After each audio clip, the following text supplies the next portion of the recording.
consent agenda. Councilors, what are your wishes? To approve those? We have a motion and a second. Any additional discussion? Those in favor signal by saying aye. Aye. Opposed? That motion does carry. On to item number 2.1, licenses and permits, bed and breakfast license. I'll offer a motion to approve the issuance of the bed and breakfast license renewal for the period beginning January 1, 2023 and ending December 31st, 2023 for Shannon and Todd McKeith, Bingham Hall Bed and Breakfast, 500 South German Street, subject to compliance with all city requirements. Second. We do have a motion and a second. Any additional discussion? Those in favor signal by saying aye. Aye. Opposed? That motion carries. Item number 3.1, reports from councilors. I can start. EDA, we did close on our daycare building. So that's moving along. Hopefully we'll get finish up the designs and start construction down the road here shortly. My other meetings did not meet this last month, so that's it. Thank you. Okay, Park and Rec had their meeting. We did get some healthy donations. Those are going to be presented to us at the first meeting in January. I would like to mention that they gave a round of applause to Mr. Leroy Floor, who served 7 years on the commission. I mean, it's hard enough to get people to volunteer, so that was presented.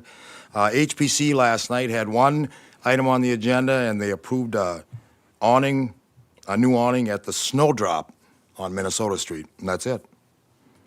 Fantastic. We're going to be doing a virtual meeting for the comp plan in January, and that's my latest update. Great. Brown County Solid Waste hasn't met, and the Transportation Committee had positive reports for Herman Express. Ridership is up, or is where they'd like it to be, or if not exceeding that. And then free rides until the end of March, so things are going well with that. Counselor, did they talk about vets riding free? Was that It was discussed for the first time at our last meeting, so they're actually gonna reach out to Brown County VA office to see if there's some form of a stipend that they can help us with that, and kind of approach it that way. So They really hope it'll that keep getting passes. brought up at our next meeting and the meeting after, before we make the Be decision. monthly? It is a monthly at the time. Yep. Great, thank you. I got something. The CVB has met, the lodging tax is setting records regularly, which is amazing. So we have come back from COVID, to be sure. And I will say a few words as my last mayor meeting. 2 minutes. The thing I learned the most in a year and a half is the concept of process.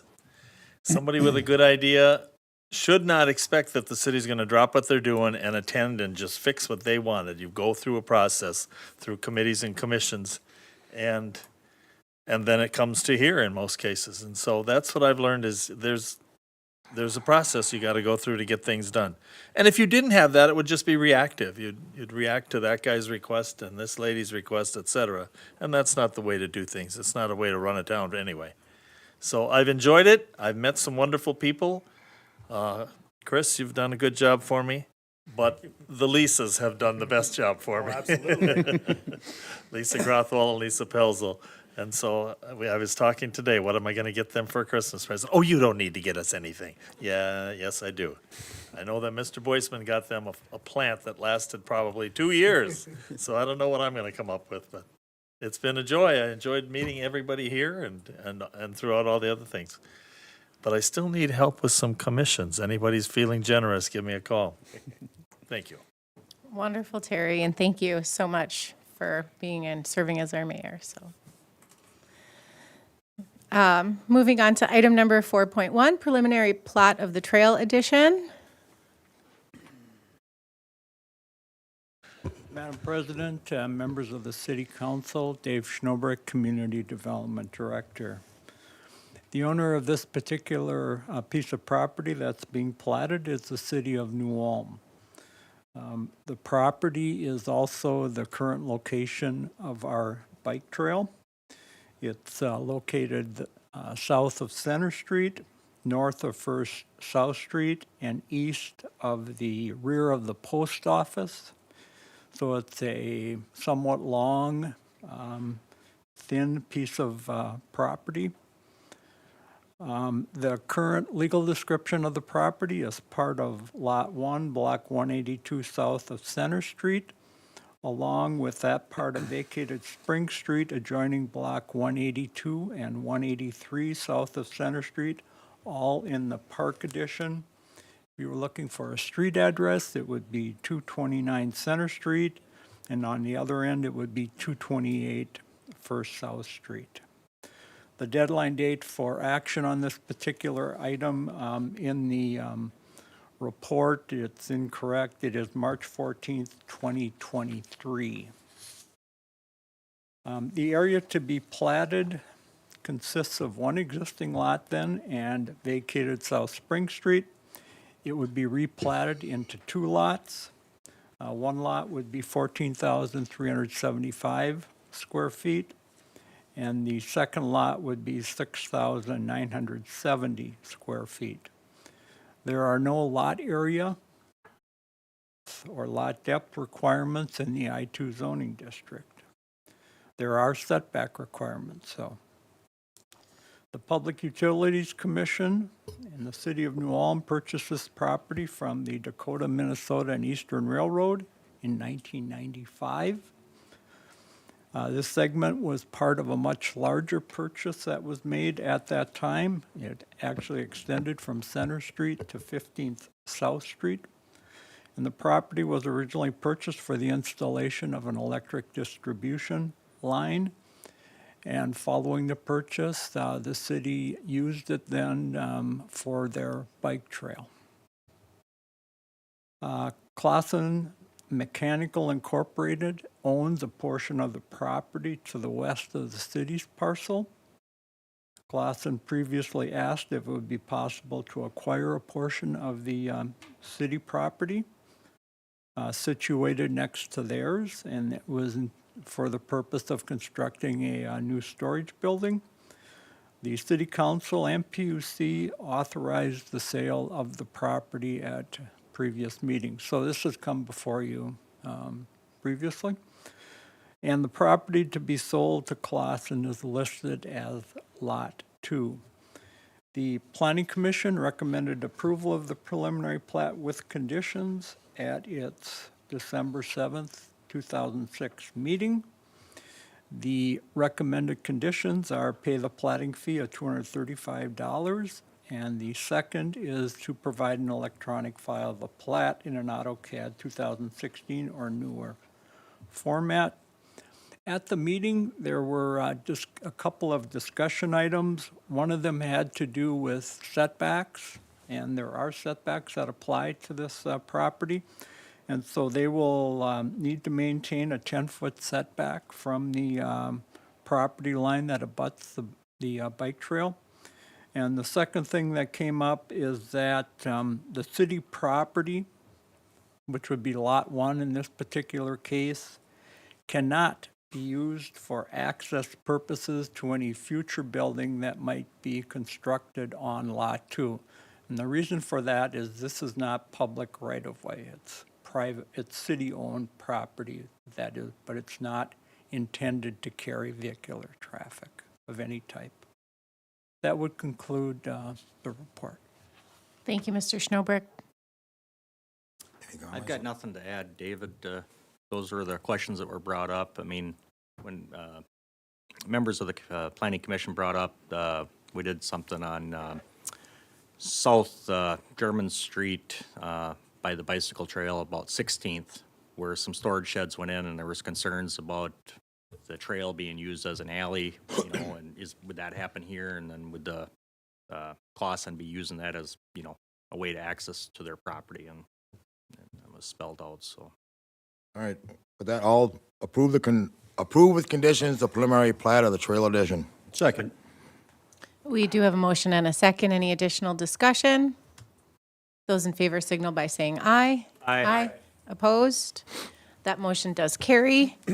Item number 5.1, under communications, receive communication from Eric Bodie on the target property.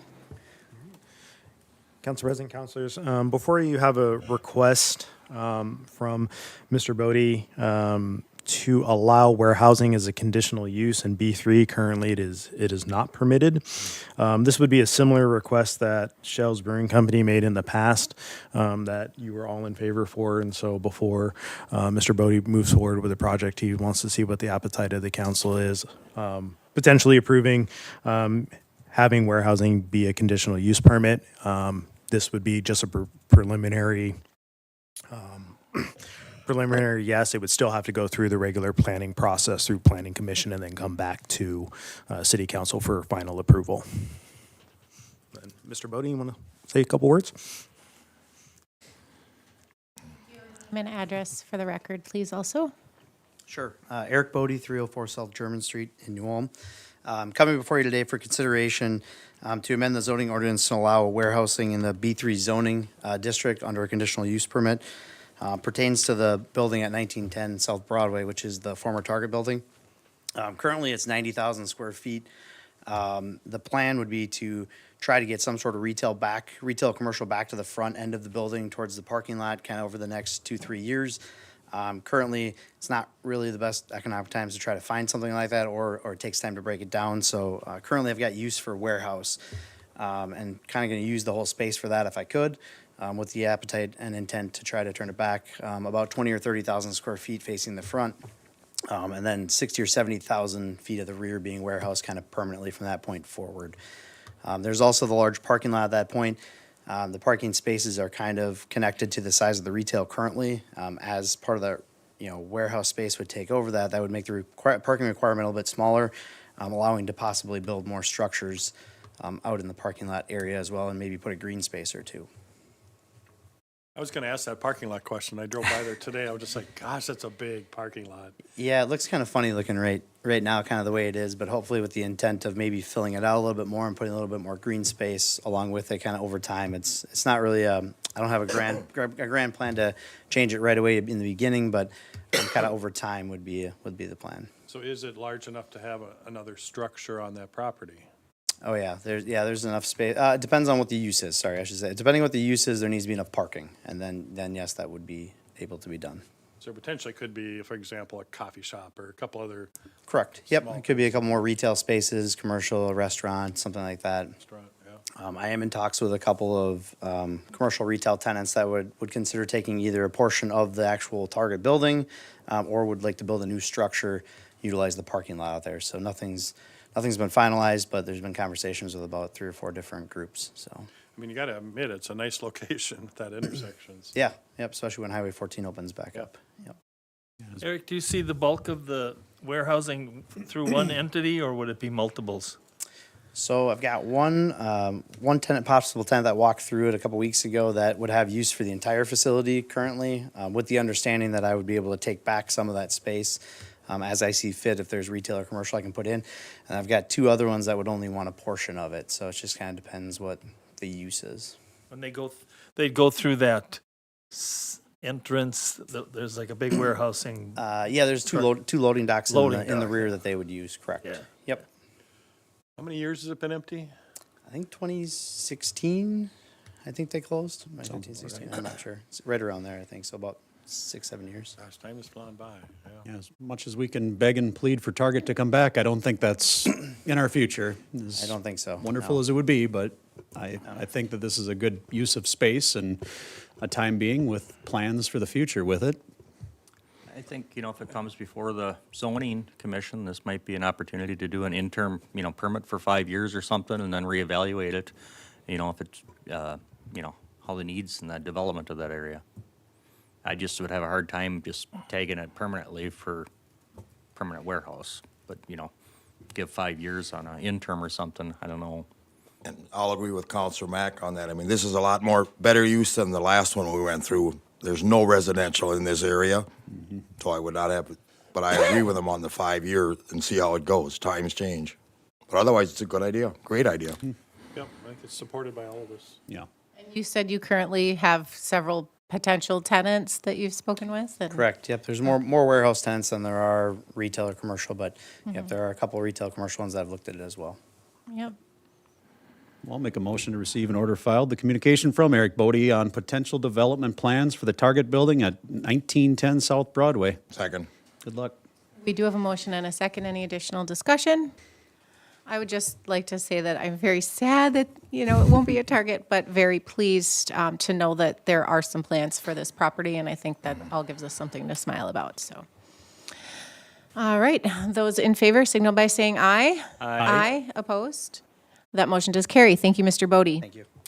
Item number 6.1, we will be moving to the end of the agenda today. So at this point, we will move on to item number 6.2, ordinance number 2022-067, second consideration of zoning. Madam President, members of the City Council, this particular item and the two following items all pertain to the same parcel of property. And in your agenda packet, if you look at the third page for this particular item, you'll see an aerial photo that will identify the property in question. Now, the first consideration of this ordinance was held at your October 18th meeting. The property is legally described in Exhibit C of the ordinance. And the ordinance will rezone the property from agricultural open space, which is AOS, and single-family residence district, R1, to a planned unit development district, which is PUD-1. The property is generally located east of North Highland Avenue and south of Maplewood Drive. Approximate street address is 1800 North Highland Avenue. Approval of this ordinance would establish the city's first planned unit development zoning district. Establishment of this planned unit development requires the prior or concurrent approval of 5 different documents or actions on the part of the City Council. And those 5 items are as follows. One is the rezoning of the property by ordinance to planned unit development, and that's what we're considering right now. Second is approval of a grand development plan, and that occurred at the City Council September 6th meeting. The third is a development agreement, and that is the item that follows this one on your agenda. Fourth is the final plat. That item follows the development agreement. And fifth was the sale of property that's legally described in Exhibit B, that was referred to as Outlot B, and that was previously owned by the city. And that property deed was recorded on November 10th of 2022, so that has been accomplished. The rezoning of the property to a planned unit development designation will facilitate the development of 118 units of residential housing. That would conclude the staff report. Thank you, Mr. Schnoberg.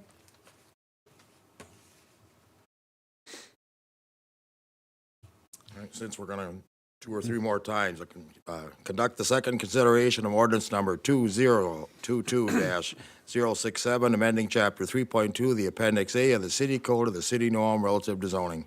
Second. Motion and a second. Any additional discussion?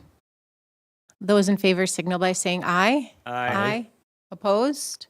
That motion does carry. Thank you. Item number 6.3, development agreement for HHF Dreamville New Ulm LLC. Okay, same parcel of property. The development agreement covers issues associated with the construction and use of the property for residential purposes. The project area will consist of 1 lot, and all of the residential units constructed on it will be for rental purposes.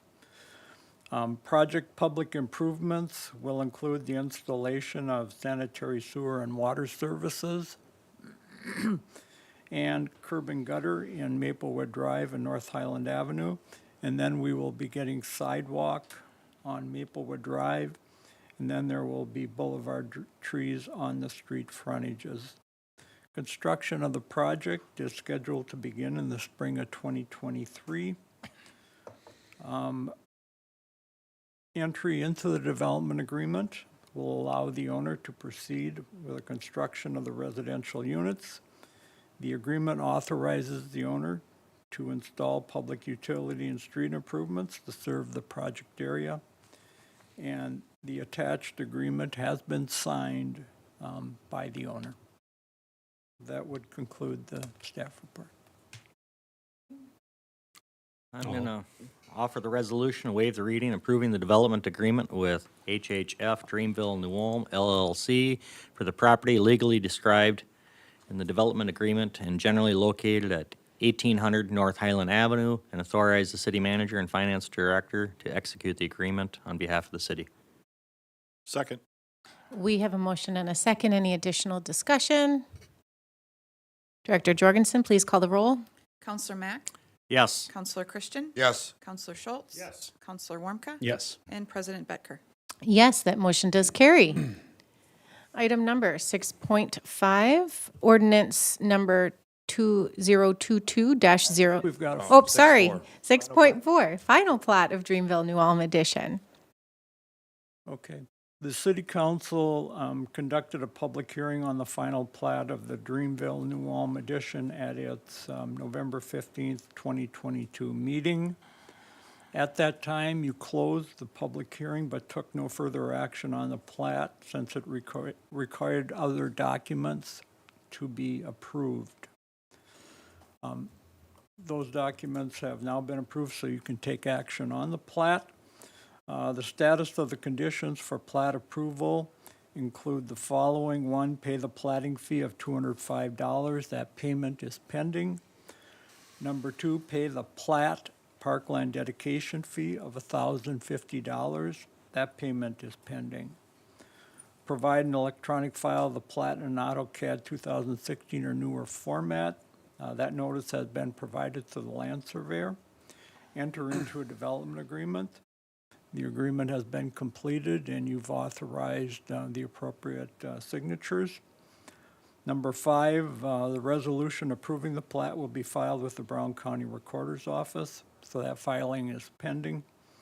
The plat will be approved and filed with Brown County by December 1st, 2022. Obviously, we're going to need to change that, and we can do so with the conditions that you will be approving for the plat. And then number seven is provide a 10-foot wide utility easement on the perimeter of Lot 1. That has been accomplished. Now, the items, the conditions that should be associated with the plat, number one is you should revise condition number 6 and establish a new filing date for the plat of January 15th, 2023. And then secondly, the conditions would include conditions number 1, 2, 4, 5, and 6. That would conclude the staff report. Thank you, Mr. Schnurberg. Yep. I'll offer a Go ahead. resolution, waive the reading, approving with conditions the final plat of the Dreamville New Ulm Edition. Second. We do have a motion and a second. Any additional discussion? Dave, I just got one question. Tell me a little bit more about number 2, where that 1,050 comes from. That's paid by the, Right, but how do you come up with that number? that's Our determined by the formula. city council. But I thought some of the homes up in that area had to pay like 500. No, there are two different fees that are paid for parkland dedication purposes. One is paid when a plat is approved by the city. Okay. The second is paid when people request building permits to construct a structure on the property. So we've always split our fee that way. Okay. Thank you. I was just curious. Thank you. Any additional discussion? Can we have this with the conditions that Mr. Schnurberg stated, or do we need to specifically state those? No, I think that's fine. Perfect. Mr. Yes. Warmka? Thank you. With conditions. With conditions. Great. Any additional discussion? Director Jorgensen, please call the roll. Counselor Mack? Yes. Counselor Christian? Yes. Counselor Schultz? Yes. Counselor Warmka? Yes. And President Becker? Yes, motion does carry. Item number 6.5, ordinance number 2022-068, second consideration zoning. Okay, this parcel of property is generally located west of Haberly Avenue, and south of Beinhorn Street. The property is legally described as lots 8 through 13, Block 2, Milford Heights, Second Edition. The ordinance will rezone the property from high-density residential to single and two-family residence. The rezoning will allow the owner to construct 2 twin homes, and the property is in the process of being replatted as Milford Heights, 7th Edition. And with the request for council action report, there is a site location map showing the property. That's the next page following the report. That would conclude staff report. Thank you, Mr. Schnurbeck. Being we've had this before, I'm going to offer motion to conduct a second considerization of the ordinance number 2022-068, amending the chapter 3.2 of the Appendix A of the City Code of the City of New Ulm relative to zoning. Second. We do have a motion and a second. Any additional discussion? Those in favor signal by saying aye. Aye. Opposed? That motion does carry. Thank you. New business, item number 7.1, 2023 Convention and Visitors Bureau financials. I'll motion to approve the 2023 budget for the Convention and Visitors Bureau beginning on January 1, 2023. Second. We do have a motion and a second. Any additional discussion? Those in favor signal by saying aye. Aye. Opposed? That motion does carry. Item number 7.2, general wage adjustment for non-unionized city employees.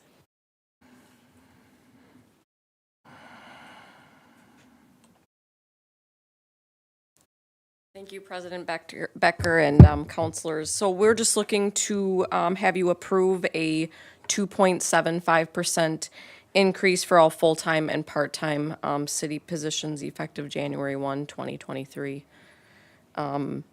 The wage adjustment, LELS is getting a 2.75%, AFSCME is getting a 3%. They received a little bit less in 2022 than everyone else, just due to inflation and difficulty finding part-time help, so. I'll go ahead and offer a motion to approve a general wage adjustment for non-unionized full-time and part-time city employees of 2.75% effective January 1st, 2023. Second. We do have a motion and a second. Any additional discussion? Yeah, Shauna, what's LELS? Police union. And then AFSCME is our park and rec and street department. Good question.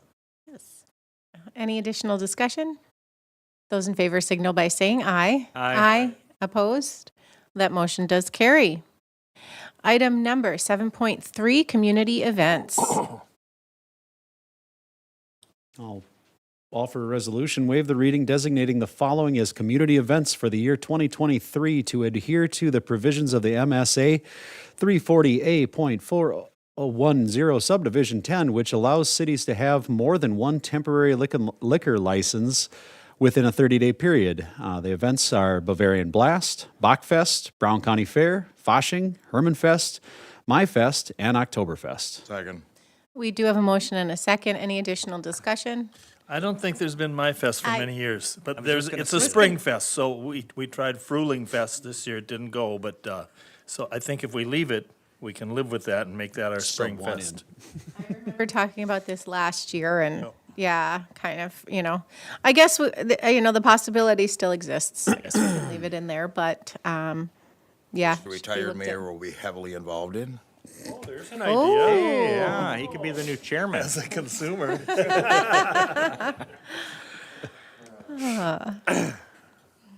We do have a motion and a second. Any additional discussion? Director Jorgensen, please call the roll. Counselor Mack? Yes. Counselor Christian? Yes. Counselor Schultz? Yes. Counselor Wormka? Yes. And President Becker? Motion does carry. Item number 7.4, MnDOT Agency Agreement for Federal Participation in Construction Number 105-2143. Madam President, City Councilors, this is just a revision to our existing agreement with MnDOT. MnDOT acts as our agent to accept federal funds when we have projects that have FHWA funds in them. So within the agenda item, there are a number of sections that have changed. It's really just updating to comply with federal standards. So we're programmed to receive federal funds in 23 and 24, so we need to have this enabled to accept those funds. I just want to mention for the public's information, I mean, it is a good sum of money. I mean, 400,000 for the North Broadway. I mean, 500 for North Highland, 400,000 for Highland and Highway 14. I mean, it's a great sum of money, so I'll approve the resolution and waive the reading to adopt MnDOT agency agreement for federal participation in construction number 1052143 and authorize the city manager and finance director to execute the agreement for and on behalf of the city of New Ulm. Second. We do have a motion and a second. Any additional discussion? I just had a question regarding the first item. So the updated CFDA to assistance listing number and then DUNS to unique identity identifier, are those just two different things that they're using? Like they're not using the DUNS number or the CFDA numbers anymore? Or just Yeah, curious on that. they're moving away from the DUNS number. Okay. Yeah. Perfect. I don't know why, but that's, Okay. It's a good thing. All right. Any additional discussion? Director Jorgensen, please call the roll. Counselor Mack? Yes. Counselor Christian? Yes. Counselor Schultz? Yes. Counselor Warmka? Yes. And President Becker? Yes, that motion does carry. Item number 7.5, Fire Department donation. I'll offer the resolution, waive the reading to accept a $1,000 donation to the New Ulm Fire Department from Sylvia Ofterhardy. Second. Motion and a second. Any additional discussion? Director Jorgensen, please call the roll. Counselor Mack? Yes. Counselor Christian? Yes. Counselor Schultz? Yes. Counselor Warmka? Yes. And President Becker? Motion does carry. At this time, we will go back to item number 6.1 regarding the 2023 City of New Ulm budget and property tax levy. Council President, councilors, I know we've been working on this for a while, but before we start, there are two items that have been taken out of the budget. One, I did take the strategic plan out as we finish the comp plan towards beginning middle of summer. We'll have some time to digest, and by the time we get the RFP out and get the consultant on board, it's pretty much going to be January, end of December, January. So took that 50,000 out and we can budget the full amount going into 24. And then the Park and Rec parking lot, which was 55,000, we took that out and we're going to use Park and Rec general fund balance to pay for that. So you're down about 105,000 from what was being presented right now. And then, so the three items that I would like council to really focus on and discuss are CAST. That is a new request this year of $15,000, whether you want to keep that in the budget or not. The second one is Brown County and their $40,000 request. My recommendation would be to bring that down to $25,000 to keep it in line with the highest we've given a nonprofit in previous years. That would be the Heart of New Ulm, which receives that $25,000. And then the third, which has been discussed numerous times, is the leaf vacs, whether you want to do 0, 1, or 2 leaf vacs moving forward. And then minus that 105,000, what were we looking at? Okay, I had the other one in Sorry. This is the night we always put Nicole into the spotlight with a fast calculator. Oh, that brings it down to a 9.05% increase right now. So right now we're at that 9.05, and then those three items to discuss can bring it down from there. As long as we have that on the table, and I don't know what other counselors think. I mean, council has the authority to change at any given time. I'd almost like us to set a limit on what our nonprofits come in for. I mean, 20, 25,000. I mean, we could have somebody come in, we'd like $100,000, and we're going to make the decision anyway. I don't know if we have to do that by policy or what, but as more groups come in and whatnot, that's my personal feeling. Here's our limit.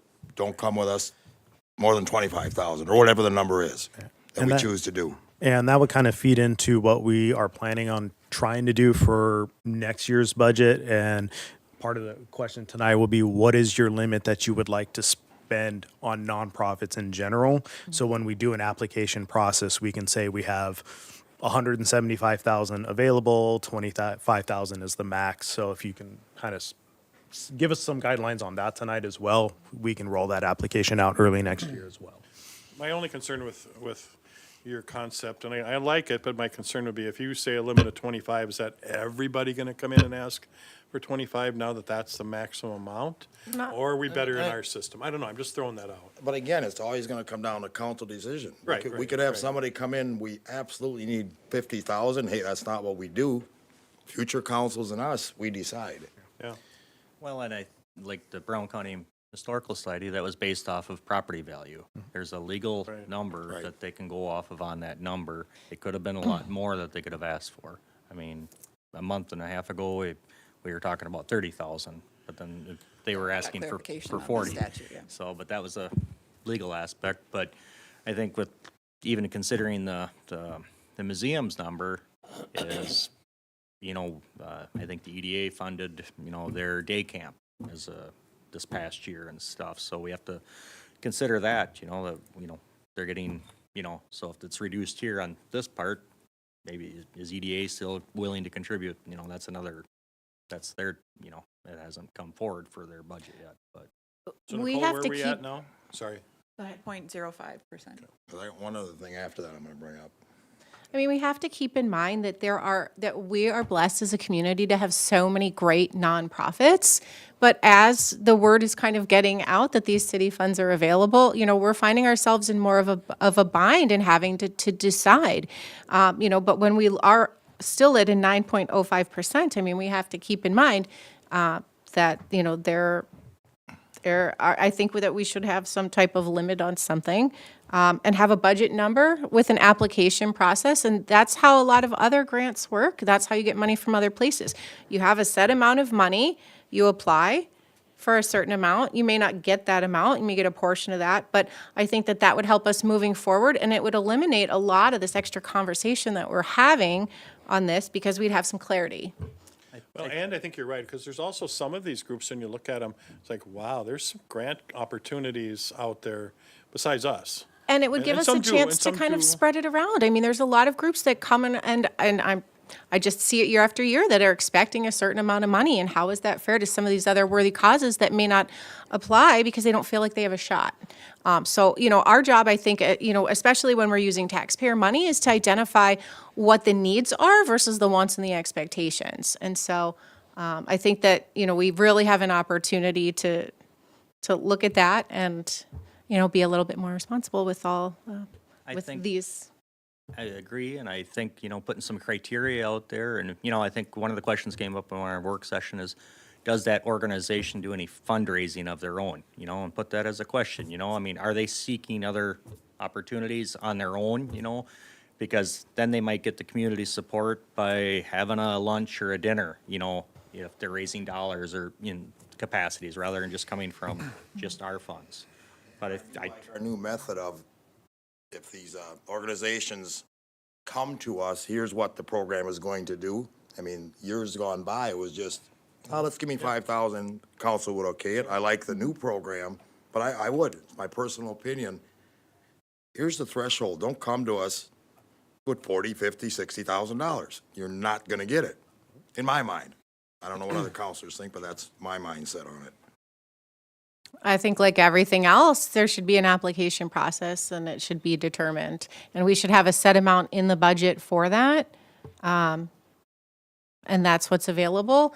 I mean, we love our nonprofits, but, we also understand that they have responsibilities to raise their own funds. And, part of that is, I mean, how many of us are active with nonprofits and are passionate about those causes and are willing to help them out? So, right. I do a lot. I think we all raise our hands at this table. So, that being said, I guess there's a couple of things that we need to look at specifically. I was told there is one that we need to just pull and vote on and discuss separately. Is that correct, Mr. Dalton? Brown County Historical Society, because Councilor Mack is on their board, we're going to pull that out separately before we approve the budget. So the rest of you can vote whether or not you want that in there, and then we'll approve the budget as a whole after that.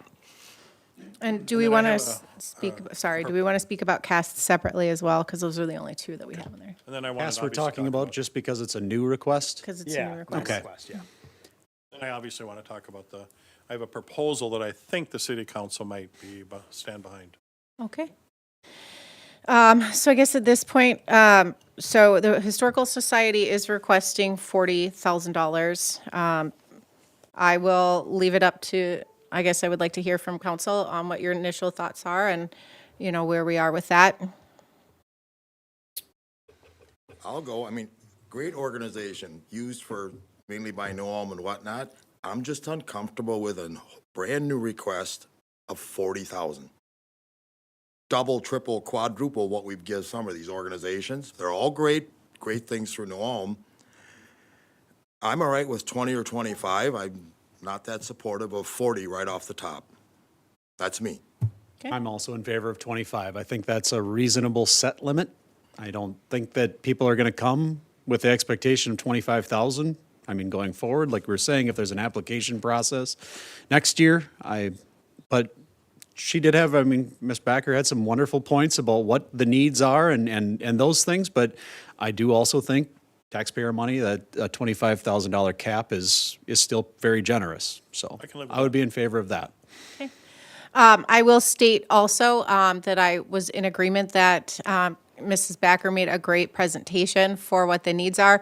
Also citing state statute on, what we can go up to. It doesn't mean that that's necessarily what we have to go up to. But that, this was I don't want to say it's a new request. This is something that the city has funded many, many years ago. And as they were looking through their plan and their, what they have available, this is helping them to fill a gap for programming. But I am also of the agreement that we do need to support them, but that we need to just kind of do that in a responsible way. I don't know, Mr. Scott, did you have any kind of comments or anything like that? I know that, with the statute, we can go up to a certain amount, but we do have the discretion to make that choice, correct? Thank you, Council President, members of the council. Yeah, correct. We had looked at this previously, along with our efforts to look at the legal authority for each of these proposed appropriations to different community organizations. And there was some ambiguity, in my view, in the statute about what the limits of the authority was for the city to fund the Historical Society.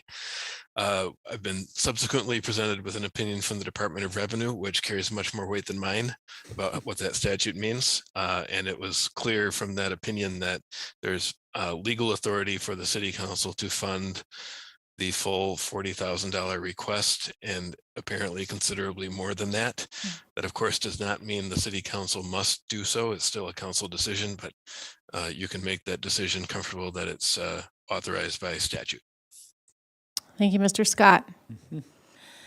So it sounds like 25 is kind of where we feel comfortable at this point. Is there any additional discussion on that amount? Are you wanting to discuss all of them and then go back and do motions on all of them, or should we start motioning some of Well, these? this one is separate because Larry's on the board, so we're going to vote on this separately. So that's why we're pulling this specific item Okay. up for discussion. Any additional discussion? Nicole, is this something we should vote on, or? Yeah. you'll- Okay, yeah. so, Need a motion for you. I'll motion to approve $25,000 for the Brown County Historical Society. Second. we do have a motion and a second. Any additional discussion? Those in favor signal by saying aye. Aye. Oh, do we need to do a roll call? Roll. Yeah, I suppose. We should, yes. All right, Director Jorgensen, please call the roll. Counselor Warmka? Yes. Counselor Christian? Yes. Counselor Schultz? Yes. And President Becker? Yes, and that motion does carry. Okay, moving on. So contributions to other organizations. Is there any that anybody wants to start with? Or Chris? You have any Yeah, input? really the only other one that's in there that's new that can warrant some discussion would be CAST and their $15,000 request. They do get free rent at the senior center, which equates to a very large dollar figure each year. But they did come and make their case that they do need money. They've tried other places. I know the county didn't grant them any money as well.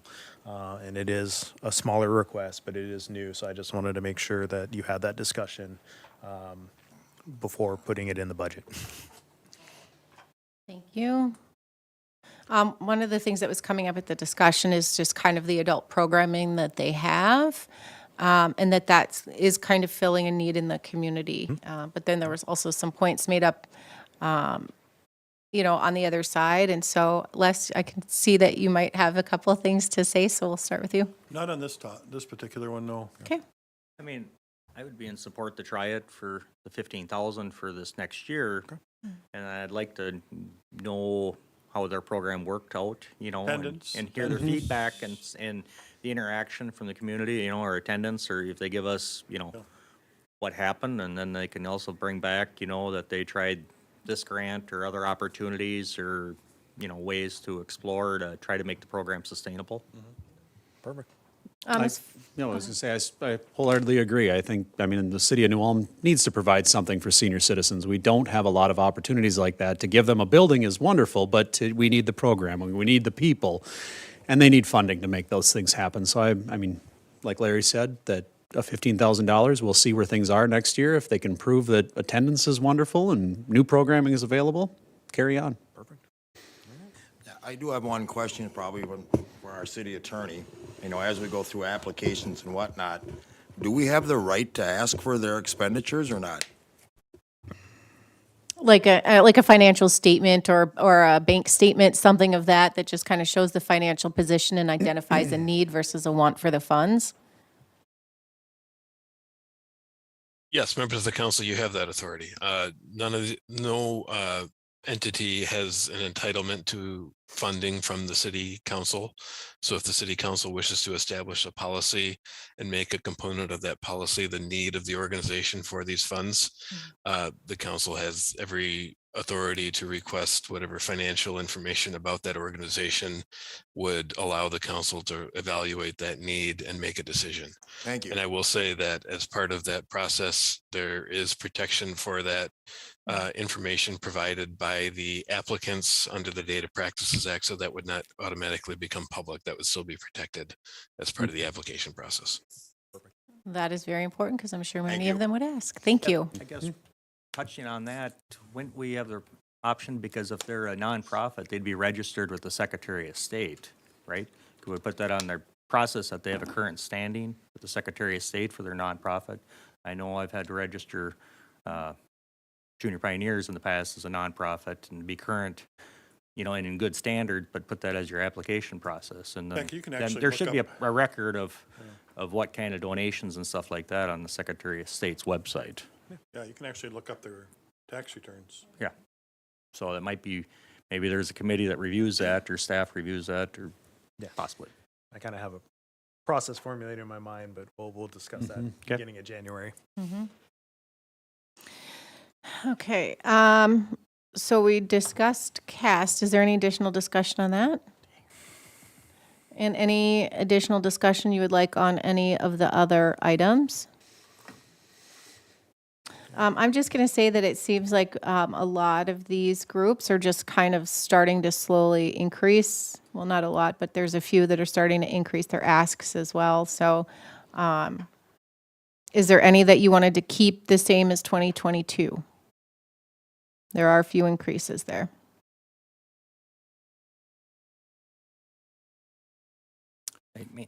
We've got the Small Business Development Center for $2,000. We didn't have anything last year. What are we doing differently with the Small Business Development Center? That's something that we had previously funded, and last year was the first year we took out that $2,000. I think there was a specific reason for that. Chris, do you have any updates on that? It's still zero, so if you look on the far Okay, right column, on far right. that's what we're actually budgeting, so we did take that out. Okay, There we go. yeah. And there is one in my mind, I bring up every year, I know we've been doing it, the Brown County Ag Society, they asked, we were gonna give them 4, they asked for 6. I mean, was it just last year, the year before, they drastically, I questioned increasing our rent for our ice arena? And In the contract, that goes up $5,000 every 5 years now. every 5 years, and yet, I just question, they're gonna have to sell me next year on what they also need that for. I know it's not a huge amount of money, but I just question it. That needs to be renegotiated, Mr. Scott? I mean, we give them a lot of money for that ice arena. I'm serious, maybe that is something we should look at for 2023, renegotiating that contract. It's on Tom's list of Put it on the of list, things. Mr. Scott. Yes, Work session. absolutely. I'm just looking at the New Ulm Battery, and we talked a little bit when we met last time that, there was supposed to be a 3-year swing. And then we'd have enough to build a new shelter out there, and now we know the costs keep going up and keep going up, but it is gonna keep going up. So are we ever gonna get to the point where we can build that shelter for those folks? I mean, the one that's there is in pretty rough shape. Do we need to put a little bit more into that one so we can get Well, that project The one on the done? contribution list, that's their contribution for operating the battery when they do all their stuff all year. So we're adding There's another. a contribution in the 290 fund for 50,000 And we put how for much in next that? year. We're asking for another 50,000 to put in there. So it would be at But 125. we're still, by I think the I end of heard next year. that wasn't even gonna be enough at one point. For this year. It was originally supposed to be a 3-year plan, and now we're on year 4 already. It's Park and Recreation Department, President Betker and counselors. We will develop a plan and a final estimate in 2023 Okay. and present that to you. We are in meetings with them and have a variety of options that we're looking at. And we will, in the first half of 2023, put together a plan and present that. All right, yeah, all right, thank you. Question list, thank you. Thank you, Mr. Schmitz. Okay. Any additional items for discussion at this time? I guess the Okay. leaf backs. All right. So moving on. All right. Leaf vacuums. Okay, before we start, Nicole, these changes we made now, not with the leaf vac, we're at what? We are at 8.88%. So that That's saved without us us. making a decision yet on, Without- What we're gonna yeah, do That's leaves. the leaf backs are fully funded in there right now, and we're at 8. 8.88. 0.89 All right, essentially. I have a feeling the question that Counselor Schultz is gonna ask you, you're not gonna like as a finance director, but you ask it. Well, let me start off by, last week I had the chance to go down to the street department met with Jeff and Nate down there and our city manager, and we just had a nice discussion about the leaf vacuum system and what would happen if that came in and what are the potential options of implementing a program like this, because this will be added services to our community if this goes through. Because I have been a proponent of this, I've had a lot of calls. I would say it's about 70% in favor and about 30% against it. Most of the folks that are against it primarily just don't want to see their taxes go up, and I don't blame them. Nobody does. When you talk about the service, some of them will say, well, I don't need that service because I live in a condo or live someplace that doesn't need that particular service. But the other folks, holy smokes, especially people that I've talked to that live in the real tree-dense parts of our city, are just so excited about this potential of the service coming into our community.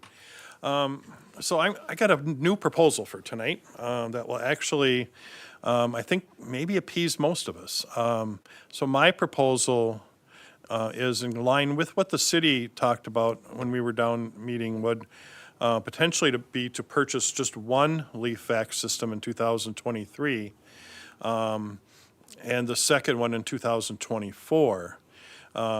In speaking with our city, with Jeff, and he can correct me if I'm stating this incorrectly, that getting one for next year would just simply be able to get it, learn how to use it, make sure it's a system we want, learn what kind of additions we need to that, and practice it, and then go full out in 2024. My proposal for tonight is not fund the leaf vacuum system for 2023 out of levy money, but to take it out of our general fund. And the reason I'm saying that is our general fund is very solid. We've not pulled anything out of there in a long time. And when you think about a large ticket item like this, if you were a homeowner, you would either say you're gonna save for it or you're gonna take it out of your savings. And it's kind of what I think the process here could be. The same way looking at that is we're not going to affect our tax or our bond system rating by taking out $130,000. We have money in there. I get nervous because you don't want to always take out of a savings account, but on the other hand, that's what it's for.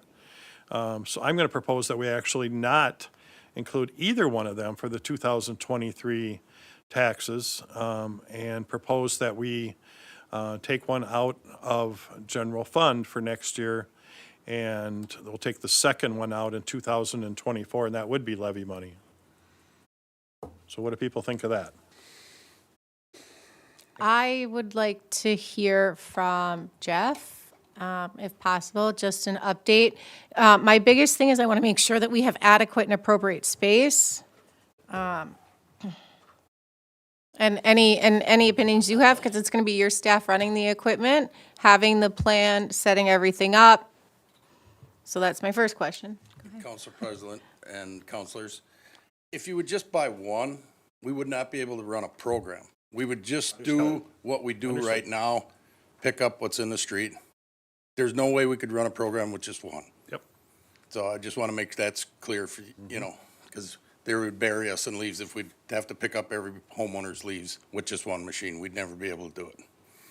So I just want to make that clear. Space-wise, Les knows we don't have any space-wise to store these at our facility ourselves. I did talk to the Brown County Fairgrounds maintenance worker, and yeah, he would have room. They would fit in there, but they would have to charge us $150 per unit per month. So So Brown County's gonna charge us? And we're what? Other day I'll discuss that. Okay. I got a problem with that. he said he'd have to take it to the board, but that's just what he said. For the space we're taking up in their building, it would be $150 a month per unit. Can we negotiate that, Mr. City Manager? We can For city try. attorney? And I just want to reiterate too, that 130 would just be for the unit. We have to rent the tractor, lease a tractor yet too. No, I understand. And that'd be, generally it's $75 an hour. So, and usually about 100 hours you're gonna put on them. So, Okay. $500 per truck. So the idea of getting one vac to kind of test it out and play around with it, I mean, I'm for it, yeah. Okay. I mean, if we're gonna go this route, if this is the route we're gonna go down the road, yeah, it would be great to get the guys, to get it, try it, see how it works before we jump in with both feet, and do the whole full program. And make sure it's, like you said, the unit that you want. Right. We think you showed me the unit that you liked and that, but what if it's not after you get it and it's like, it could be a little bigger, so yeah. And see how it all works. I mean, going on the south end and doing it and driving all the way to compost site to dump. How long does that all take, And you had a couple options of mitigating that, and that's why I Right. was pretty impressed with both Jeff and Nate were, saying, if you're gonna do this, we'll support it and we'll make it happen, and I appreciate that professionalism from you guys as well. Thank you. I guess I've got a question, Jeff, if we got this program growing, maybe give a recap, because we had this at a work session months ago talking about leaf vacuums in the past. But for a city our size, long-term, if we were gonna get into this program, how many machines would we need? 3. I would say we get by with 3. The city of Hutch has 4, and they use 3 nonstop, and they have 1 for a spare. Because he said they are very prone to break down. Because he said when 1 breaks down, we have the spare to go with 3. Because he said if we go with 2, they'll bury us, he said, with leaves. He A said lot they of the won't other keep cities up. had 2 though, correct? What's that? A lot of the other cities our size had 2, Yes. yes. But, yeah, I would say if we could go with 3, that would be great for the site. think it Because he said depends- we're so stretched out, our town is so stretched Yeah. out. Well, and I think it would depend on your city, your departments. Some cities go 2 times, and that's all you get. You get 2 spots. We'll swing by twice in the fall, and that's it. Some do 3, some do 4. So the more you do it, the bigger, more machines you have. So we don't know any of that kind of stuff yet. How did you, Jeff, and Les, how did you discuss that, would you do even side street or odd street, south end, north end? Did you give any discussion on how you would go about that, or if you get a rain day, or dealing with parking? I had a lot of constituents that reached out, and they had like a dozen questions. And those are really good questions, And yeah. how are you gonna do this? And yet, they say, I already pay for it with my garbage service currently in town, I get leaf pickup that So way. that's only if you bag it and put it at the Correct. end of your Or road. how are you gonna handle Broadway, That's the main, you know, other there's, question, yep. what's the front yard and, And some lots have topography issues, so it's easier to go to the backyard with it, and then now they gotta get them all to the front, and it's just, real life scenarios, I mean, and, on those capacities. Yeah, and all these other cities have figured it out. It just depends on what would work best for city and New Ulm. Like Jeff, you mentioned maybe the day after garbage pickup might be a good way to trigger a remembrance date. Some cities put the no parking signs until the service is provided in that early morning. I mean, it's just kind of how the street department would determine the best way to make it work. But it's still good. See if we could go off a garbage route and do it like your day after your garbage pickup, something like that, work with RVS or somebody, waste management and see how that would work. It still takes And a lot they- of Cities staff have time. websites too where you can go to and it'll tell you, okay, in this couple of weeks, we're in this part, this week, we're here. And then when people start sweeping their leaves into the street or on the boulevard, the whole block starts going, oh, it's one of them days.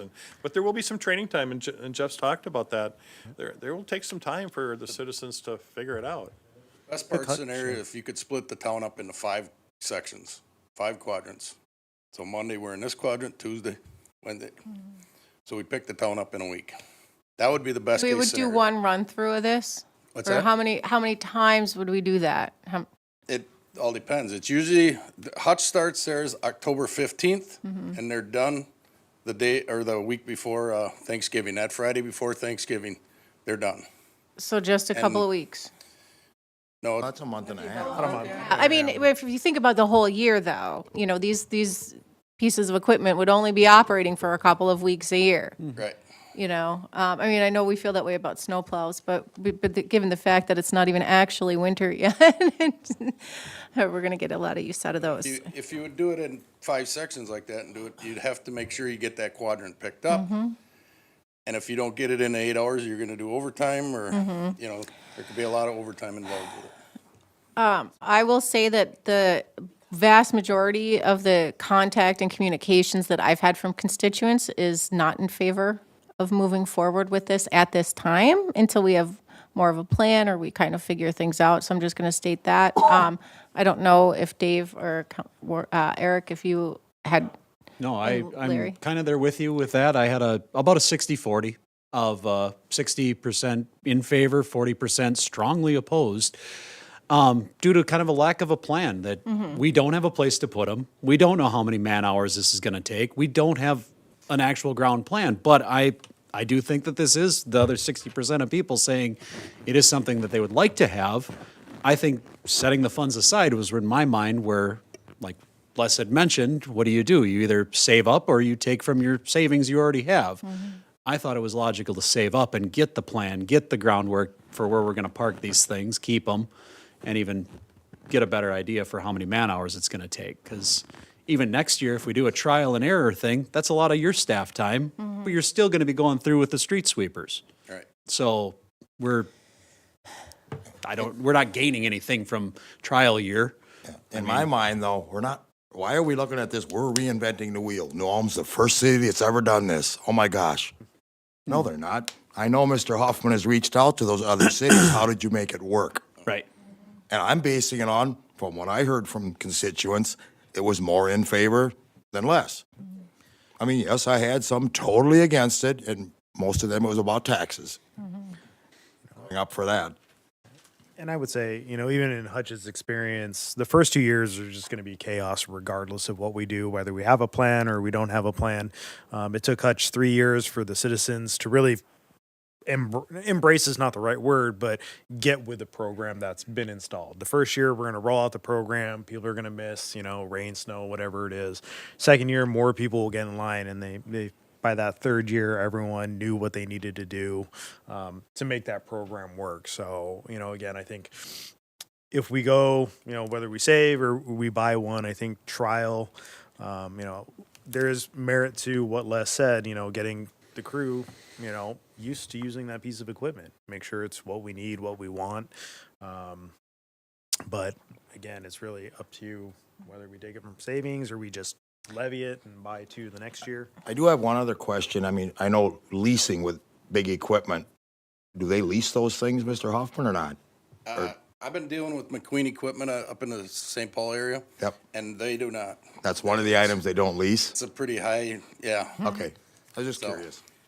And I just want to make sure too, it has to be a perfect year for this all to work. Because if we get snow early and them leaves are in the boulevard or in the gutter, we're going to have a mess, a big mess. But I mean, Brooklyn Center even quit their program because of that. They got caught one year and the next year they sold their leaf X. They were done. They quit their program. So I just want to make sure you know that because it could be a hassle if we get early snow or a lot of rain and them leaves are in the gutter. And this is a convenience and it's a service, but is it addressing a safety issue and is it really a problem? I mean, has it really been a noticeable problem? I mean, Les, you're definitely a proponent of this, so based on your experience, I mean, do you have people really saying, oh, I wish I had my leaves picked up? Or, Terry, you would be a good one to ask. What's your opinion? Nobody has talked to me about it. Nobody's called me or anything, which I find a little odd. But, yeah, literally no one. And I personally think I don't need it, and therefore we don't need it. But if you decide to go ahead with it, I like Les's plan the best. I have a question for Director Jorgensen. If we were to pull this out of the general fund, is that something we need to vote on tonight? Or when we're ready, can we just say that we want to use that out of the 290? Oh, it wouldn't come out of 290, it Or would come out of general fund general balance. fund. So, I mean, that savings is already there, that's where that sits. My feeling would be that if you're gonna do the one and save for it this year, that you included the one in the levy this year, see where fund balance sits next year, because inflation is having a huge effect on that fund balance. That percentage drops as expenses go up because it just doesn't fit in there. So I would say levy for the one, put those funds aside this year, and then see where the fund balance sits in '24, and then maybe use fund balance to buy the second one.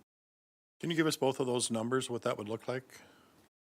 So, pulling one out of the fund balance this year would bring the levy down to 5.91% increase. And then, let me delete a couple X's here.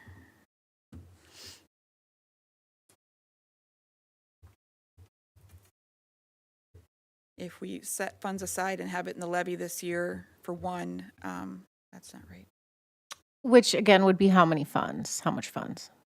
130,000 for one is what. Plus Jeff, you mentioned that we need to have some storage and then I'd hourly budget- rates for tractors. Yeah, I'd budget 142. About another $10,000. Yeah, I'd do about 142. Do you know Was what the the, 130 including some of those costs, though? Well, so that, originally I thought the purchasing one was 120, so I bumped Right. them to 130 each with the lease cost. I just got an estimate from McQueen on 12/15, and the total comes to 126,906. does that include like sales tax, registration, all that stuff? Correct. Oh, Yep, well, that's a we don't final pay- quote. I So- guess I'm so used to But it. that's without the tractor and without the storage. Without the tractor, without the storage. Storage, I believe we can work on. There's some options, older equipment that we have, and that county issue, I want that negotiated. Do that. What's the lead time looking like if, If, he said he would like to order it in January, and hopefully, if we want to use them in October, I got to order it in January here. I was going to ask it. I'm glad Okay. you brought that up. If you even get it in October. What was the second number, Nicole? Did you say it and I Don't forgot? know yet. Hold on. Okay, I'm sorry. I'm sorry, I just thought I missed it. I didn't have those numbers, so, hold on. Okay, so you're saying that to put one in the budget would cost what? Let's do 140. Okay. So I need to take out 120. So that would put us at 7.51%. I know the county just rested on 7.75, if I remember right. 5? They were at 5, I think. 5.9. Okay. Nicole, if they both were out of the budget, where would we be? That would be that. Yep. Gotta rearrange my X's. Well, I only had 260 in there in the first place, but if we take them all out.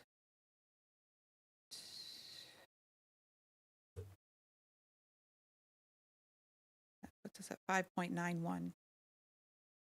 We're just under 6. You know, I'm trying to think about what the benefit is, and I love the idea, I love the convenience, but I've never actually gone around in the fall and said, gosh, there's so many leaves in the streets, or so many, you know, that I feel like it was something that was causing a safety concern with wet leaves or frozen leaves. I'm trying to think about the people that I spoke with, you know, when I was campaigning, and that are out there that are on fixed incomes and don't want to see their taxes go up for a convenience item, or the people that live in spaces that aren't going to be using this service. I think that, you know, it's a convenience. But again, what I've been hearing from people is in opposition. I'm not opposed to saving and, you know, getting more of a plan together, maybe finding some adequate storage, getting some more details on, you know, how many man hours we think this is going to take.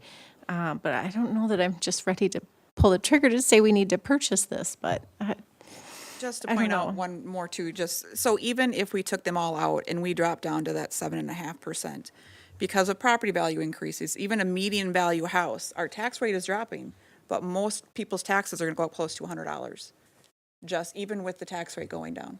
So, just so you know. And if we added these two pieces of equipment to the taxes, we'd have an increase of, About $150 on a median value home.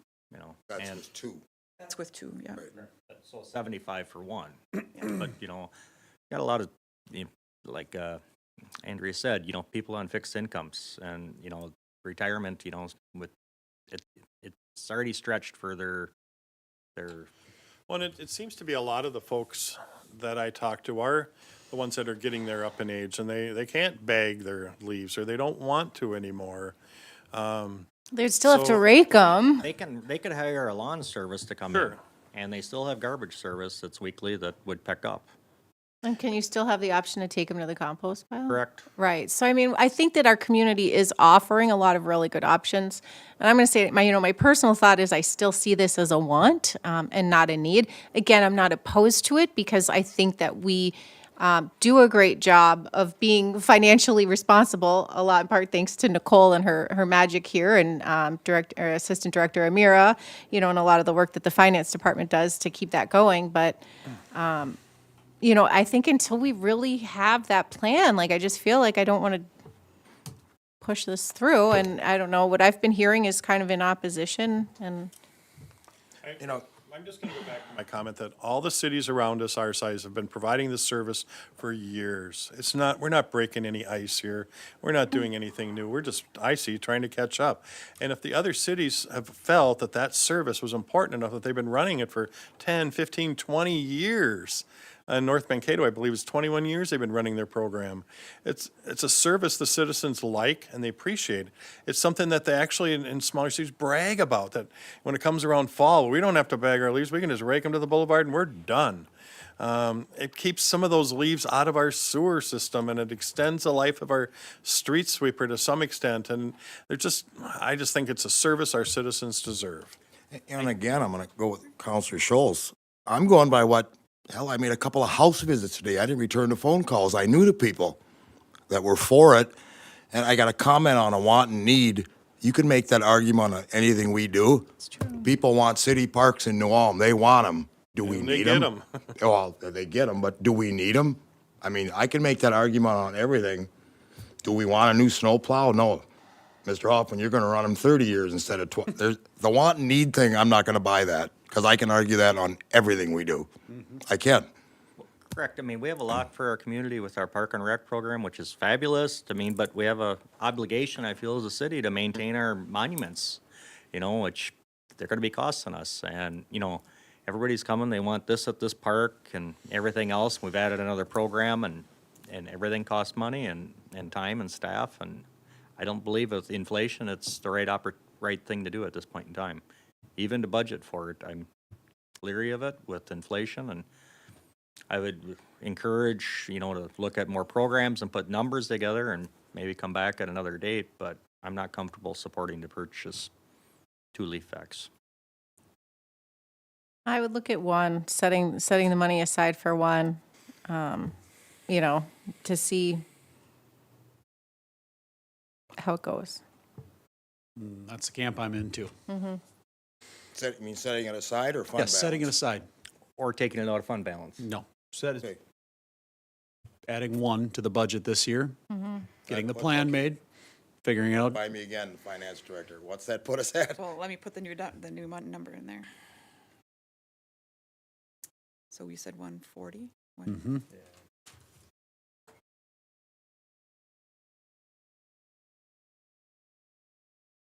Take out the 2, add the 1. That puts us at 7.5%. 7.51. 7.5% is the increase.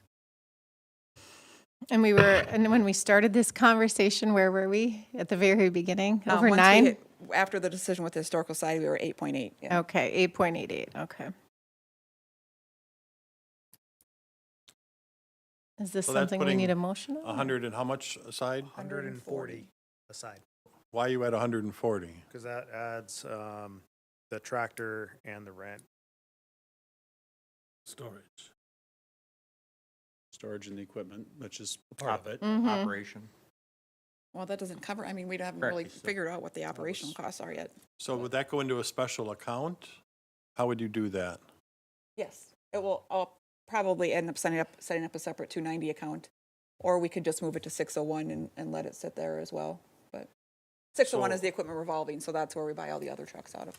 So I'm going to go back to my other option that I talked about earlier. Could you do the same thing, but take the money out of our general fund and put that over aside into a special account? Therefore, we don't raise our taxes at all on either one of them. We're back to the 5%. That'd be another option, correct? still at I mean, Yes, that's, yeah, it's definitely an option. I like that option a little better based on what some of you were saying as far as the taxes and the increases. And I think that would satisfy a lot of the people in our community that are saying, I don't want it because I don't want it to raise my taxes. So their taxes would not go up based on this potential option B for at least for 2023. 2024, again, we'll be sitting here with the same discussion of then bringing on 2 or 3 or whatever that potential might be at that time. But at that time, Jeff would have probably some plans in motion. He would know we're moving forward. He would know to start looking more detail, maybe go visit some of the cities. I don't know. And I don't think we need to nitpick his plan. That's his department, and he can figure that out. He's got good people down there. So what would be a better option for you two? I kind of like mine, but. So I would, kind of what Nicole was chiming in on, is to have it in the levy this year and then next year take it out of the general fund, potentially to see where that general fund balance is with inflation and everything, so it doesn't affect our rating, because we will be looking at bonding again for our major street projects. And if we're already adding the strategic plan back in for 2024, I mean, that it'll offset that 50. increase. Is that one? It would be 100,000 instead of 50. 100, yeah, so. So taking out of the general fund next year where we see that, where the fund balance is, kind of offsets the strategic plan going in, and then not having the leaf back as part of the levy. we have, I don't want to call it a luxury, but we have the benefit of this year, because tax capacity has gone up so much, Right. even though we're increasing the levy, we're reducing our tax rate going forward. So if we levy for that 130 this year, we still can use, I mean, we can still put something else back in to replace that next year without the levy going up more again, and our tax rate being driven back up again. So then we're doing that yo-yo effect with the tax rate. Right. Because we're not going to get a tax capacity increase like this for a very long time. Yeah. Madam President, city councilors, a general question. I kind of view purchasing equipment as an operational expense when it comes to bonding. I just throwing this out there. I don't know how that would be looked at by our bonding agency if we're buying equipment with our fund balance. I just had to One-time ask. use wouldn't, Okay. wouldn't. I don't think a one-time use. You can't continually do it, correct? Right. It's another piece of equipment that needs to be I maintained. think because though, it's a so new equipment, a new service, it wouldn't Okay. be looked at as operational right. for that initial purchase. Had to ask the question. Oh, good question, good.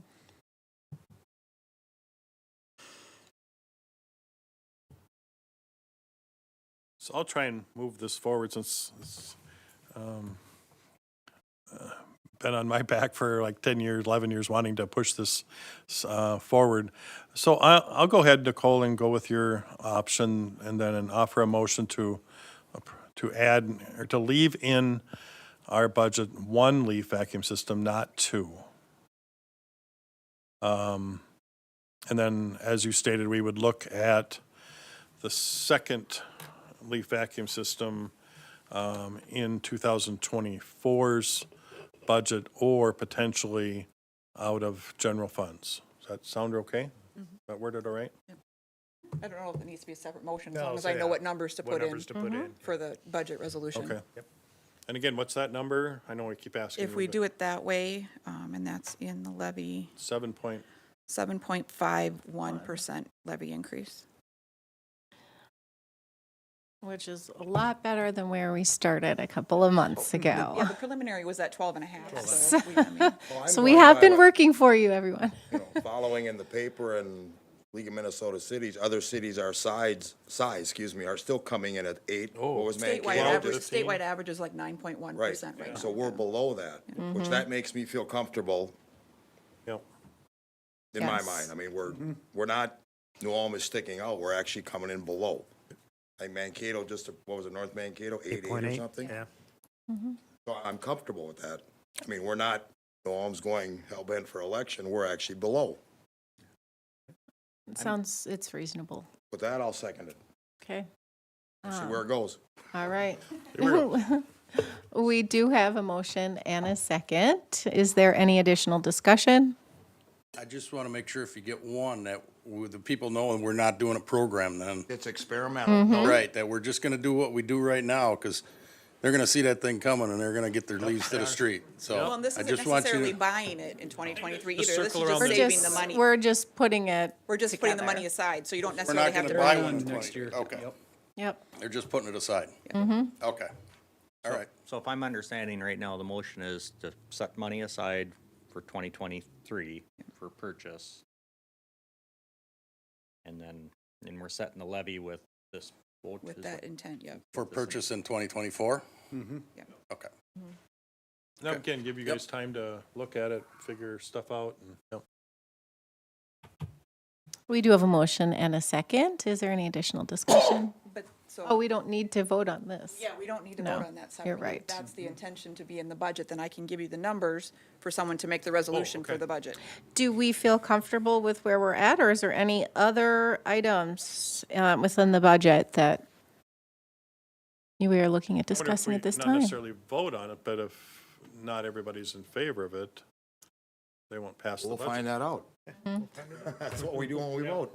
We need 4/5. We gotta go back and do it again.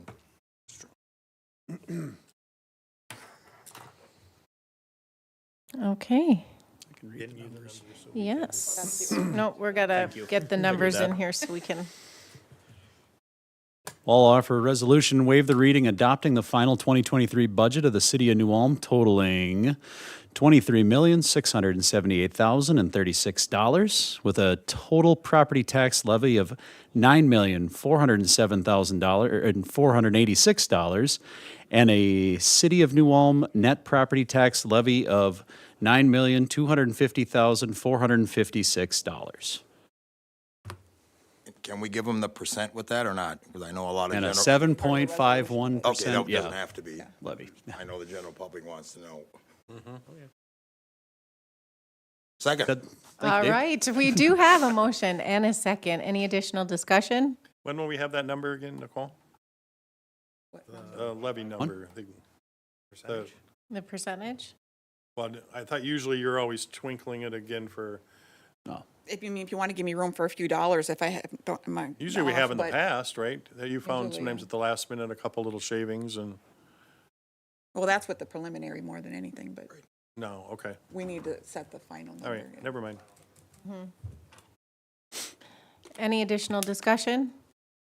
I just want to say that there's some great things that came up this year, great conversation, great things that are going to help move the community forward. We're taking steps at doing those things. And the And- department heads, thank you to the department heads.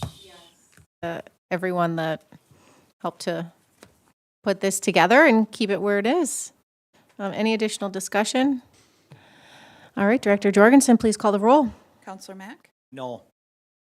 Counselor Christian, Yes. Counselor Schultz, Yes. Counselor Warmka, Yes. and President Becker. Yes, that motion does carry. Whew. With no additional business, this meeting is adjourned. Happy New Year. Oh, I wanted to talk about Terry at the end. Oh, Oh, we gave him his time, but, well, we can talk.